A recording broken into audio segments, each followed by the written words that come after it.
টাকা। দেখুন পছন্দ হলে সংগ্রহ করুন। আর পাবেন কার্বন কাঁচা ব্রাশ।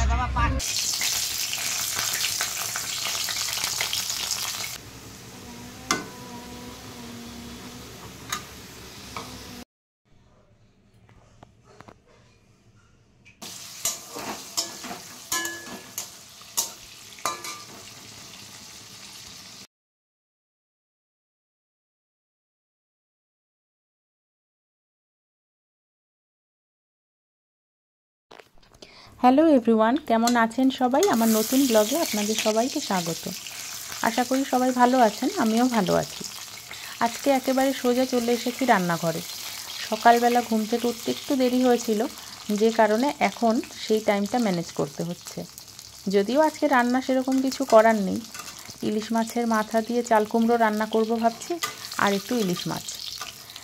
ইলিশ মাছটা একটু ছোট ছিল, তো মাথাটা তখন রেখে দেওয়া হয়েছিল, আর চাল কুমড়োও ছিল অল্প একটু, তাই ভাবলাম এইটুকু দিয়েই হয়ে যাবে। আমাদের এখানে তো এখন ঝুলন চলছে, রীতিমতন মেলাও বসেছে। দেখি আজকে বিকেলে একটু যাওয়ার কথা আছে, যদি বৃষ্টি না হয়। এখন তো রোজই বৃষ্টি, যখনই ভাববো একটু বেরোবো, হয়তো এমনও হয়েছে রেডি হয়েছি অথচ বৃষ্টির জন্য আর বেরোতে পারিনি। যাই হোক, ইলিশ মাছের মাথা তো ভাজা হয়ে গেছে। এখন এখানে 5 ফোড়ন আর একটু রাঁধুনি ফোড়ন দিয়ে চাল কুমড়োটা বসিয়ে দেব। আর সেরকম কোনো মশলা কিচ্ছু দেব না, শুধু একটু কাঁচা লঙ্কা দিয়ে দেব, ব্যাস। খুব সিম্পলভাবেই রান্নাটা করব, আর একদম ভাজা ভাজা করে ফেলব। আর ইলিশ মাছটা আজকে রান্না করব বেগুন দিয়ে। এখন তো সব জায়গাতেই ইলিশ মাছ উঠেছে, আর হয়তো একটু সস্তাও হয়েছে এখন। বাজার দর সম্পর্কে আমি অত জানি না, কারণ একেবারেই আমার বাজারে যাওয়া হয় না, যে কারণে বাজারে কোন মাছের কী দাম সেই সম্পর্কে আমার কোনো আইডিয়াই নেই। তো সবাই শুনছি যে ইলিশ মাছ খুব সস্তা, বা এমনিও নিউজে টিউজে সবসময় দেখা যাচ্ছে। তো এখন বলতে পারবো না ঠিক কত দাম। আমাদের নিয়ে এসেছে, আমাদের রান্না হবে, এটাই হচ্ছে কথা। তখনই আমি শুনেছি যে ইলিশ মাছ একটু সস্তা হয়েছে, না হলে অন্যান্য বার তো অনেক দাম থাকে। আর এবার মনে হয় ইলিশ মাছটা একটু বেশিও উঠেছে, এই জন্য মোটামুটি সব জায়গাতেই দেখছি, পাড়ায় যারা মাছওয়ালারা আসেন তাদের কাছেও দেখেছি যে ইলিশ মাছ মানে প্রায়ই কারু না কারো কাছে থাকে। যাই হোক, চাল কুমড়োটা তো বসিয়ে দিয়েছি, এবার নুন হলুদ আর কাঁচা লঙ্কা দিয়ে, আর কোনো মশলা যাবে না এর মধ্যে, শুধু এইভাবেই ভাজা ভাজা মতন করে নামিয়ে নেব।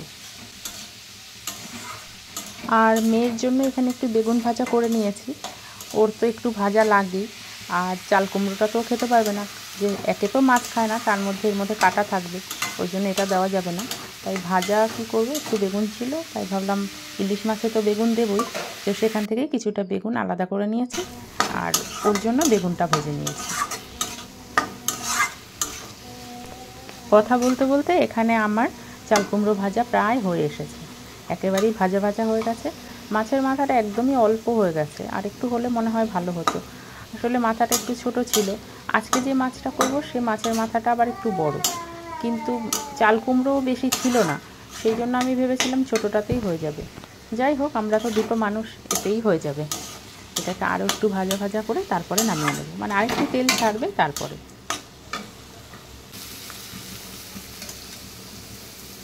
ব্যাস, রান্না হয়ে গেছে, আর ভাজার দরকার নেই, মোটামুটি তেল ছেটে দিয়েছে, এখন নামিয়ে দিলেই হয়ে যাবে।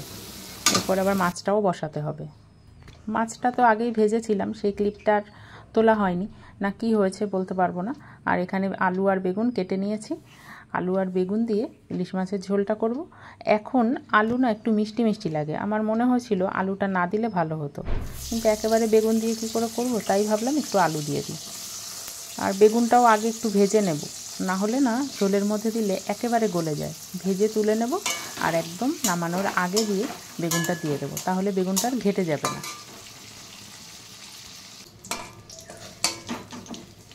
আর ভাজবো না, বেগুনটা হয়ে গেছে, এর থেকে বেশি ভাজলে আরও নরম হয়ে যাবে, একটু থাক। তাও এটা প্রায় ভাজা হয়েই গেছে, একটু কাজ করছিলাম খেয়াল করতে পারিনি, একটু বেশিই ভাজা হয়ে গেল। এরপরে আলুটা ভেজে নিয়ে কালো জিরে ফোড়ন দিয়ে ইলিশ মাছটা বসাবো।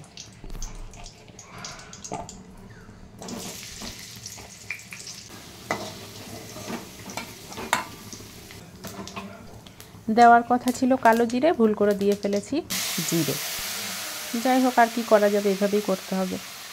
আর এখানে একটু লঙ্কা পেস্ট করে নিয়েছি। আমার যে পেস্ট করা থাকে সব সময়ই, কিন্তু সেটা ফুরিয়ে গেছে, আর নতুন করে করার সময়ও পাইনি, কারণ একসঙ্গে তো আমি অনেকটা করি, সেই জন্য আর অল্প অল্প করে কিছু করিনি। পরে যখন করব আবার বেশ অনেকটা করে নেব। এখানে করার মতন, মানে রান্নায় যতটুকু লাগে সেই পরিমাণ মতন একটুখানি পেস্ট করে নিয়েছি। একদম প্লেন কাঁচা লঙ্কাই রান্না করব, আর কিচ্ছু দেব না। মাছের ঝোলটা তো এক্ষুনি বসে যাবে। ভাবছি একটু চালতা দিয়ে টক ডাল করব। আগের দিন একটু চালতা আনা হয়েছিল, আর চালতা না বেশি দিন থাকে না, ফ্রিজে রাখলেও থাকে না। তো হাফটা করা হয়ে গেছিলো, আর বাকি অর্ধেকটা ছিল। এখন ভাবছি সেই অর্ধেকটা আজকে করে ফেলি, মাছের সাথে টক ডাল খারাপ লাগবে না। এই যে এইটুকুই চালতা ছিল।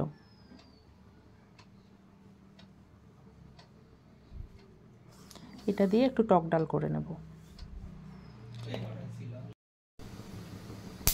রাতে খাবার জন্য একটু রুটির তরকারি করে রাখবো, যাতে রাতে আর কিছু করতে না হয়, শুধুমাত্র রুটিটুকু করে তারপরে যদি বিকেলে বেরোতে পারি তো বেরোবো। এমনিতেই আজকে একটু বেলা করে রান্না হয়েছে, ওই জন্য রাতে সেরকম কিছু করতে চাইছি না। আর এই ঢ্যাঁড়সগুলো আমার যে নিচে বাগান আছে সেখানেই হয়েছে, বেশ অনেকগুলোই হয়েছে, তাই ভাবলাম এটা দিয়ে একটু রুটির তরকারি করে নিই। আলু আর ঢ্যাঁড়সের সবজি। আগে আমরা এটা খেতাম না, কিন্তু ইউটিউবে দেখার পর এটা ওইভাবে রান্না করি, কিছুটা নিজের মতন করেও করি, পুরোপুরি ওরকম করি না। তারপরে দেখলাম খেতে খারাপ লাগে না, আর রুটির সাথে বেশ ভালোই লাগে। এই রান্নাটা হয়ে গেলে মাছের ঝোলটা নামিয়েই স্নানে চলে যাব। খুবই সাধারণ রান্না, কিছুই না, সমস্ত সবজি একটু সাঁতলে নিয়ে তারপরে একটু ঢেকে ঢেকে করলেই হয়ে যায়। জল না দেওয়াই ভালো, যেহেতু ঢেঁড়স থেকে আবার একটা যে স্লিপারি ব্যাপার থাকে সেটা হয়ে যাবে, ওই জন্য জলটা যতটা সম্ভব না দেওয়াই ভালো। ঢেকে ঢেকে করলেই হয়ে যায়, নুনটা না একটু পরের দিকে দিলে ভালো হয়। রুটির তরকারিটা হয়ে গেছে, এবার মাছের ঝোলটা ফুটে উঠলেই নামিয়ে ফেলবো। মাছের ঝোলও এখানে হয়ে গেছে, আর একটু ঝোলটা টানবে। এখানে খুব বেশি মাখা মাখা করবো না, একটু ঝোল থাকবে। আমরা বেরিয়ে পড়েছি এখন বিকেলবেলা, ওই 7টা সাড়ে 7টা মতন বাজে। বিকেল আর বৃষ্টি হয়নি, তাই ভাবলাম একটু ঘুরে আসি। যাচ্ছি একটু মেলায়, বললাম না এখানে ঝুলনের মেলা হচ্ছে, অনেক জায়গাতেই হয় হয়তো, আমাদের এখানে আমার বাড়ির খুব কাছেই হয়, তাই ভাবলাম মেয়েটাকে নিয়ে একটু ঘুরে আসি। বৃষ্টির কথা তো বলা যায় না, কখন নেমে যায়।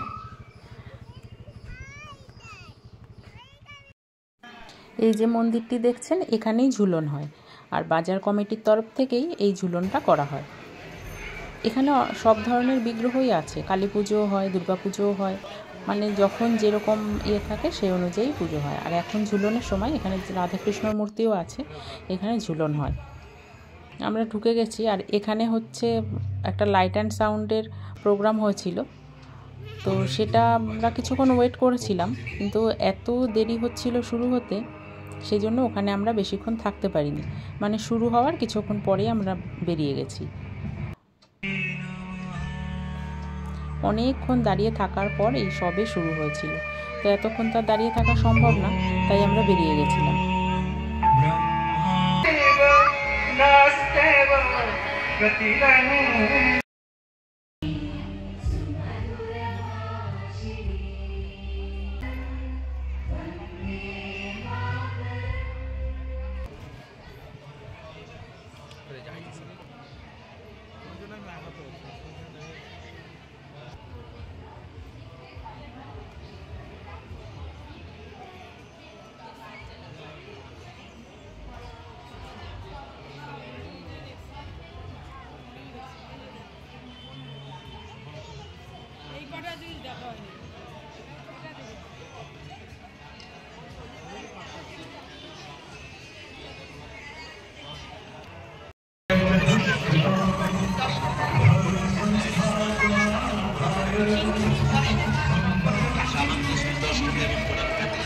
মনে রাখবেন 10 টাকা এবং 15 টাকার মাল পাশাপাশি রাখা আছে, দেখে খরিদ করবেন। 10 টাকা এবং 15 টাকা, 10 টাকা এবং 15 টাকা। দেখুন পছন্দ করে সংগ্রহ করুন। আরবান কার্বন কাঁচা ব্রাশটি 10 টাকা করে। পছন্দ করে তবেই সংগ্রহ করুন। পরীক্ষা মাত্রা নাতি নাতনিদের নিয়ে ওদিকে কোথায় যাচ্ছে? আসুন আমাদের দোকানে। নাতি নাতনির জন্য লাল কারণ রান্না শুরু করুন।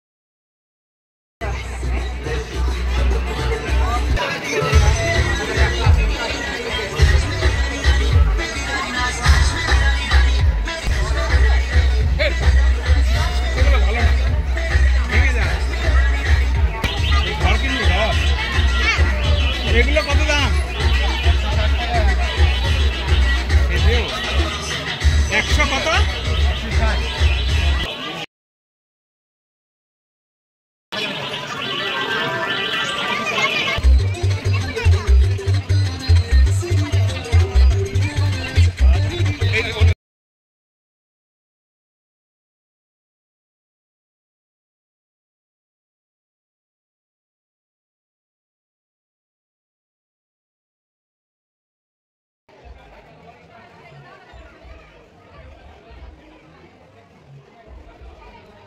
এই ছোট গাছগুলির দাম জিজ্ঞেস করো তো।